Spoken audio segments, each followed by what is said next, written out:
Mike Zullo is with us, and we're going to bring him on in just a moment. Mike, of course, the lead investigator, commander of Joe Arpaio's cold case posse, who has been investigating the Obama fraud case.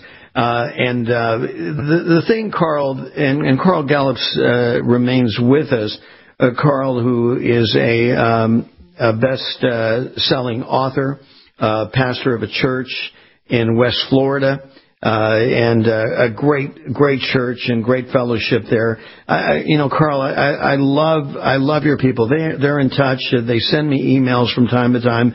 They're voices of encouragement that I appreciate. And I must be hitting a nerve lately because you know as it is when you are a public figure. And people know how to get in touch with you. Sometimes they have to let some of their frustrations out, and I become the receptacle of some of their dismay and frustration. Oh, yeah. Well, as soon as I got past the idea that everybody in the world was going to love me because I was on the radio, right. I became really good with everything. Yeah, we know rejection really well. But anyway, getting back to the topic on hand here, it's important for people to understand that, you don't have to put a conspiracy hat, some tinfoil hat on this issue. Yeah, what right. Zullo and the cold case posse has done is in the name of the legal system. Yeah. You cannot present these facts in such a way that are loose. As an officer of the court, you talk about having your I's dotted and T crossed. You can't be fast and loose on this stuff, can you? Yes, no, you can't. Let me just lay the foundation very quickly because I know Mike Zullo's on the phone and I know people want to hear him. But I can lay this foundation, and that is this. What Mike Zullo is going to present to your audience is everything that he can present in this amount of time in relation to a 5-year forensic criminal investigation, which emanated from the only official criminal investigation that has been done on this case from any law enforcement agency in the world, on the planet. The 4th largest sheriff's office of the nation, Maricopa County Sheriff's Office, Phoenix, Arizona, under the authority of then Sheriff Joe Arpaio, a 50-year lawman, 30 years in federal law enforcement with the DEA, supervisor in the western portion of the United States, stationed in the Middle East, stationed in Mexico, 6 terms as sheriff. That's the office that emanated this. Mm-hmm. Mike Zullo was put in charge of it, first under the auspices of the cold case posse, and then after the first press conference they held some months after taking the case, it really became taken away from the cold case posse, handed directly into the lap of Mike Zullo under the auspices and the authority of the Sheriff Joe Arpaio, and Mike Zullo can speak to all of that. But that's the foundational. From there, a almost 5-year criminal investigation ensued, trips to Hawaii, trips to Washington, D.C., speaking with CIA informant, CIA contract worker informant, whistleblower, speaking to NSA agents, going through national archives, traveling the United States, interviewing witnesses, collecting information, collecting documents, sending those documents to 2 internationally renowned digital or document expert examination entities who both filed affidavits with Mike Zullo attesting forensically. These people train law enforcement. They testify in courts. They both attested, these entities attested, that the document that's posted on the White House website is an absolute fabrication from the ground up. As a matter of fact, Mike Zullo is in possession of at least one of the original documents from which Obama's document was manufactured. Right. So that's where we are. That's the foundation. Now you need to let Mike Zullo give you all the goodies, but that's what this thing is all about. It's been obfuscated for the last 8 years. And, because Obama was in power and everybody was beholden to him, Congress, judges, courts, including federal law enforcement. And we've maintained, Mike Zullo, let's bring you on, we've maintained that a lot of this information and the truth about one Barack Obama would not be ascertained and determined until he was out of office, to Carl's point. Also, I do want to add this. The last time you and I talked, you had indicated that not only was this spearheaded by Sheriff Joe, and then certainly the local citizens there in Maricopa County who went to Sheriff Joe, I think there was a couple of hundred initially, said, hey, check this out, and, we want to, we hear this stuff. It came out of Hillary Clinton's camp that Barack Obama's birth certificate was fraudulent. Donald Trump picked up on it a little bit, and it seems to be that the mainstream media wants to stick the initial accusation onto Donald Trump and not Hillary Clinton, but be that as it may. But my other point here is that you have had thousands of lawmen across the nation demanding a congressional investigation of this fraud case, right? Well, that's actually 100% accurate. You have to understand, when Sheriff Arpaio handed this off to me in the very beginning, neither Sheriff Arpaio nor myself ever thought that this thing was fraudulent. We didn't really know anything about it. And the mandate from the sheriff was to clear the document to move the country forward, because in the sheriff's opinion, this was not healthy for the nation. Mm-hmm. And unfortunately, as this began to unfold, we were unable to clear the document for a number of reasons. We actually went to Hawaii to speak to officials at both Kapolani Medical Center, which is the hospital that is indicated on the birth certificate as the place of birth.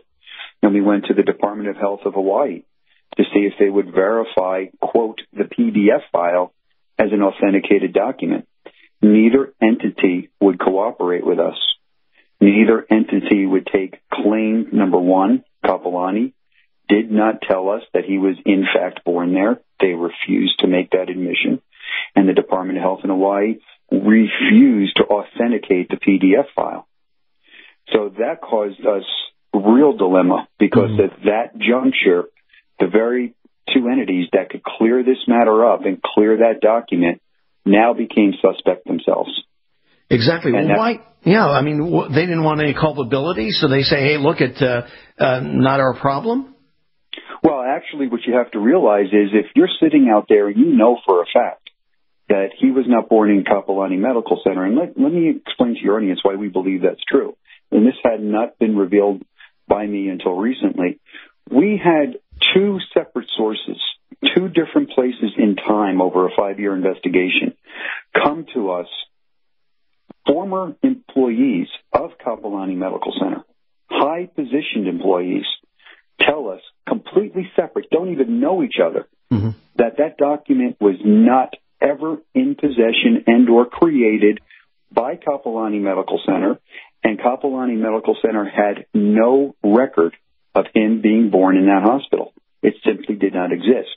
And the way the information came was, Governor Abercrombie went on an exhaustive search, trying in his own power to clear up this issue and produce the document, which he never could produce. In doing so, he requested administrators from both Kapolani Medical Center and Queens Medical Center, and there's another hospital whose name escapes me, to pursue the document, pursue any information that would attest to his being born in that hospital. After exhaustive searches, those administrators got together and had a report to the governor that there was no birth certificate, no birth event in any of those hospitals. That poses a problem for the Department of Health in Hawaii. Exactly. How does Kapolani become the place that birth occurred? Well, Mike Zullo, it's amazing when you think about it. Of all the presidents that we have elected, have we ever had a problem with their birth certificate? No. I mean, there's something, I believe Chester Arthur, in fact, a couple 100 years ago or 100 years ago, had some issue with his. But other than that, this is a situation where every identifying document is plagued with a problem. The birth certificate's got a problem. His elective service card has a problem. His narrative, the life story narrative, the narrative of his birth, are all plagued with problems. Well, Michael, we'll pick it up from there when we come back. We've got to go to break. Stay with us, America. More from Mike Zullo and Carl Gallups right after this. These are one thing, but sometimes you got to get down to the facts, because in the absence of fact, opinion rules. And we're talking with Mike Zullo, who brings the facts. Now, This is documented information. This isn't, tinfoil hat kind of stuff here. The mainstream media, who's been carrying the water and has been part and parcel to this delusion and this big lie that's been thrust upon America, says this is, we've already litigated this. We've already dealt with this. Why are you bringing it up? You're just one of those birther type people. In other words, to do what the people on the left, progressives, and those that would want to keep us delusional would want us to believe that we're all just conspirators nuts and that we're invalid, that our opinion does not count. But this is what we love about radio, is that it affords us the opportunity to have some time and to really drill into this. And we're grateful to Mike Zullo and all his efforts. I mean, Michael, this is 5 years and counting, right, for all the effort that the Cold Case Posse has put into this case. Well, it's 5 years and counting, and Bill, there's nothing farther from the truth than what you have been accused of as being some type of conspiracy nut junkie. Mm-hmm. Here's the reality of this. His timeline doesn't work. The circumstantial evidence that we have acquired shows variations in timelines, variations in statement of facts, variations in the truth towards the manifestation of this document. And by admission, you have a governor who says he can't find it. As we were moving forward in this investigation, a simultaneous investigation was launched as a result, which put us in touch with a CIA contractor. Mm. This individual is responsible, and this blew my mind. This individual, and it is court-documented evidence that he did what he said he did. He is the individual who created the computer systems that the government uses to infiltrate computers across the globe and hack in information across governments and private individuals. This is the man who built it. You're hearing about it in the news today. Mm-hmm. During the course of this investigation, this individual alerted me to, I believe it's 7 or 8 computer breaches from areas in Washington, D.C., from certain 3-letter agencies, breached into the computer archive records of the Department of Health in Hawaii. This goes back to when this birth certificate issue started, all the way up till about 2 or 3 months before the release of the long-form document. And what was always perplexing to us was, how did they get a short form? Mm-hmm. Where did that information come from? If you don't have the long form to record the information into the database like they did back in 2000 is when they did this, how did that get there? There's a strong indication that information may have been planted in those databases to give an unsuspecting clerk the ability to print off a short form birth certificate, which is lacking a lot of information. Mm-hmm. And if you remember, it was the short form that was presented first. Right. It was at the prodding of Donald Trump and Jerry Corsi going to release a book mm-hmm. where it forced them to release the long form. And then you release the long form that's in question. And let me bring your audience somewhere else. If you remember back to the day when Obama made the announcement that this was his birth certificate, this was the strangest event I had ever witnessed. You have the President of the United States purportedly putting to bed a big issue about his character and his birth and where he's eligible to be president, and he has never taken physical possession of that birth certificate. He did not hold it up for the press. He pointed to a PDF file broadcasted across the Internet. So let me tell you, there were more pictures and flashbulbs going off when we did our first press conference, and I picked up a blow-up of that PDF file for the audience to see than Barack Obama got when he released purportedly his birth certificate. He never took possession. Why is that? Plausible deniability. Mm-hmm. They were not going to put a fabricated document in his hand. And all this kind of information, things that were said in press conferences, things that were said in the press gaggle before that, the orchestration of possibly manipulating Hawaii state statutes that we had presented in our press conference are ripe for fraud, could have been utilized to supply information, i.e. fraudulent information, to create a birth certificate. Mm-hmm. But the big problem for them is Kapolani Medical Center cannot back up that he was the place where he was born. Therefore, the state-accepted registry dates that are on that document cannot possibly be authentic. And our investigation showed that. And what we did is we took that PDF file, and I said I had to come up with a way to do this that was apolitical. No political bias, no personal bias, nothing of the sort. And what we did is we sent it to two different forensic experts, one a document examiner over here in the United States, actually in Hawaii, who actually is an Obama supporter. Now, that would have been detrimental to me as an investigator had I been trying to gin this up in a certain way. Yeah. Didn't bother me at all. I didn't care. I wanted him to clear the document. I asked him to clear the document. Yeah, please clear the document. Exactly. Yes. And then I sent it over to Italy, to a digital forensics laboratory that specializes in child pornography cases and trains law enforcement in Europe how to interpret and utilize digital forensic techniques in their investigations.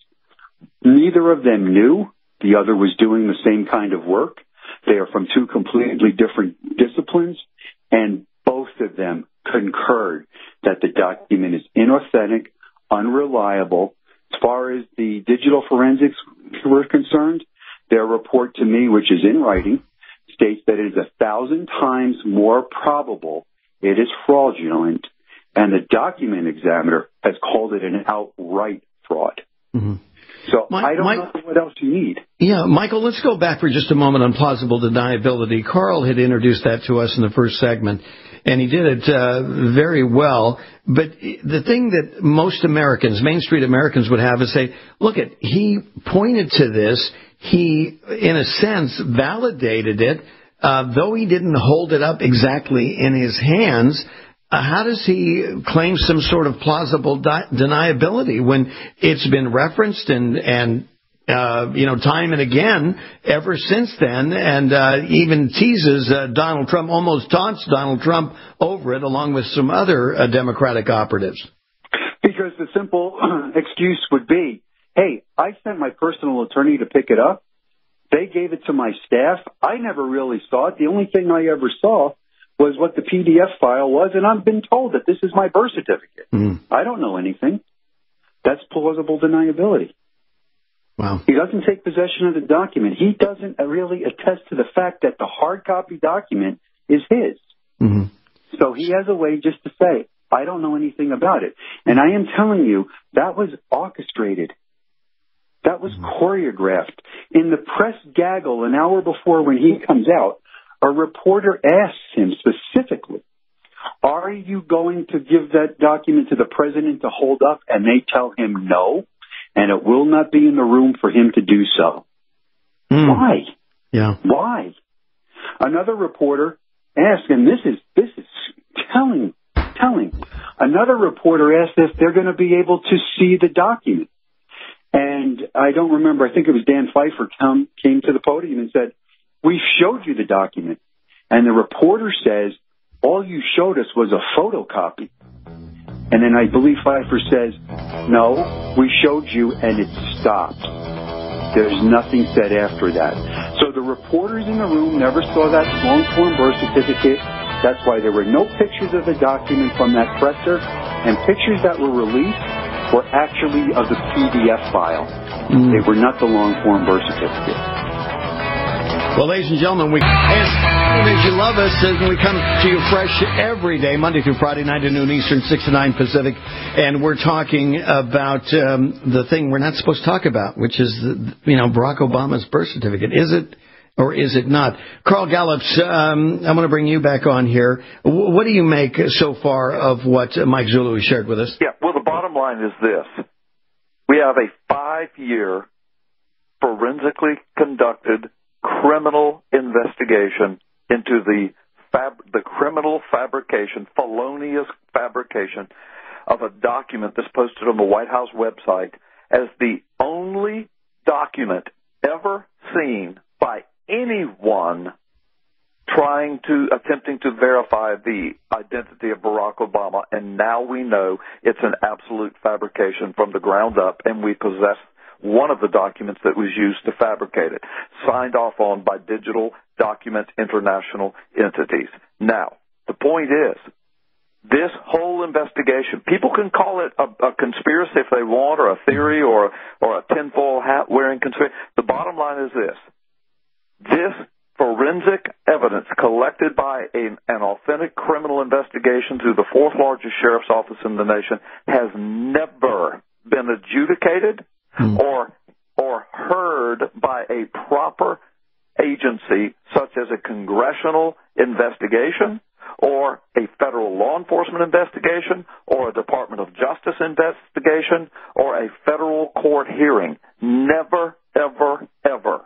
Which is an absolute travesty. I can speak for Mike Zullo on this because he said it a million times, and I've said it, and he's acknowledged it. All Mike Zullo and Sheriff Arpaio and I and others who are involved in this at any kind of official level at all Mike Zullo has ever wanted is the truth. Exactly. If all of his information is taken before a congressional investigative committee and the DOJ, and they discover that it's incorrect or not accurate, Mike Zullo's fine with that. Exactly. He's just saying, look what I have. Somebody please officially adjudicate this. But it's never been done. However, we feel like that atmosphere is changing. We've got some fairly good inside scoop that it may be changing to the benefit of the nation and that it will eventually be heard properly. Exactly. Well, Michael, we'll give you the final minutes to summarize the case here as best you can in about 9 minutes. Well, let me try to leave your audience with an impression that perhaps they haven't looked at it in the way I'm going to describe. First of all, the reality is no one in America, no one has seen the authentic, state-validated, long-form birth certificate of the President of the United States, Barack Obama. They were shown a PDF file that has no legal relevance or significance. It is not a document that could be used in any legal proceeding. It's not a document. Plus, it's fraught with problems. It has artifacts in there that should not be there. We've proved a set of words taken from the source document that Carl described and implanted into that PDF file. We've proved a lot of things. Other things that we've proven I have not even released yet. But aside from that, your audience, America, has never seen that authenticated document. So what does that tell you? Number one, possibly the biggest fraud ever perpetrated on America. Number two, possibly the foundational lie to the presidency of the United States. That now, as what you're seeing in the news today, i.e. the deep state, was something that Sheriff Arpaio and I and Carl knew about 3 or 4 years ago as we were working with the CIA informant before that was ever a mainstream term, deep state. Right. We knew that this stuff was going on. As this starts to unfold, you start to see now what that deep state operatives are capable of doing. Exactly. Wiretapping. Well, we know they were wiretapping because our informant told us and showed us and proved it. We knew it. They're wiretapping. Do you think, with everything you're hearing now about the Clinton Foundation and all the dirty dealings that are going on, the unmasking of American citizens, the use of a phony dossier to take before a federal judge and open up wiretaps onto a presidential campaign and a potential president of the United States under false pretenses? Brother, if they will do that, do you put it past them to make up a phony document and sell it to America? Exactly. Because that's what they did. Seems like there's no limit there, Mike Zullo. There is no limit. There is no limit. And here's the grand scheme is, it is so implausible to think in this day and age that somebody running for office would not have a real birth certificate. And that's what they banked on. Yeah. It's so implausible. And then through orchestrated events, shutting down mainstream media, and now you can see the divide. And Carl and I battled this for years. You can see who the real players are in mainstream media. The MSNBCs, the CNNs, CBS's, ABC. ABC, yes. You can see their biased. And I'm telling you, mainstream media is remiss because they didn't vet this guy. Congress is remiss because Carl was with me on I believe, 2 occasions when we went to congressmen. I went to 4 different Congress people. Mm-hmm. Every one of them expressed to me they knew there were problems with this. They wanted to do something, and then they went dark on us. Yeah. And we're getting information now. I don't even know if Carl knows this. I'm getting information now where somebody that was there, a chief of staff, the order was given not to touch this issue. Right. So now you've got Congress complicit in this problem. Now, why wouldn't you touch it? Why wouldn't you do whatever you had to do to put this to bed? Why would you not produce a $10 document? Why would you spend millions of dollars to defend this $10 document? How come when you were being sued over this document, did you not bring in the authenticated document to a courtroom and end the controversy right then and there? Exactly. All right, so you have all these questions. And if you watch the grilling that the Congress is doing now on Fusion GPS and those individuals in the FBI, let me tell you something about the FBI. The very players that are in trouble at the FBI, our confidential informant, twice afforded under the protection of immunity, brought this and other information forward that he collected while he was operating under the authority of the federal government to the FBI. The FBI has done nothing with it for 2.5 years. So when you hear the name Baker and Comey, mm-hmm. those are the 2 people that he dealt directly with. And the FBI has sat on this. The birth certificate information was also part of that. And they sat on this. Well, now look what's happening. It seems the higher echelon of the FBI, they're into the DNC scam up to their eyeballs. Exactly. So now you know why nothing came of it, and you have mainstream media basically decimating mm-hmm. anybody of any authority, i.e. Sheriff Arpaio, trying to come forward and say, there's an issue. Exactly. Well, Michael, let me ask you this, relevant to James Comey and the upper echelons of the FBI and the CIA, who seem to be, I say seem because we have not, finally, but it's all roads lead to those offices and to these men. Do you think quite possibly, because I want to believe that the FBI and CIA remains credible at the lower echelons. Some of this stuff, this, intrigue, palace intrigue that's going on at the higher levels is beyond them. I mean, they're busy about doing their jobs day to day, faithfully serving America and its citizens. It's, the string pullers at these levels that need to be exposed. Do you think that there's enough critical mass at the lower level, those that want to hold to the integrity of the CIA and FBI, that somehow they'll find a way to spit it out? I do. I think what you're going to have here is when this dam breaks, this dam is going to break. And here's what you have to understand, because, look, I've worked in law enforcement agencies. Carl has. Mm-hmm. If you were given a direct order not to engage a topic, not to investigate a subject, not to do this, not to do that, and you violate that, you risk your livelihood. Right. Right? It's not like the TV show where you can say no to your boss and live for the next TV episode, right? Brother, as much as I wish Dirty Harry was real, he's not. It just doesn't run that way. Right. So these people, and I agree with you, I am not by any means broad stroking the FBI or the CIA. There are great men and women in there doing a service to this nation that are true patriots. You gotta cut the head off the snake. Mm-hmm. And when you have the FBI in the bag, the DOJ under Eric Holder and Loretta Lynch in the bag, you've got the White House in the bag, and you have the media in the bag. Let's see. I think that starts to look a little, I don't know, communism kind of something. Yeah, right, exactly.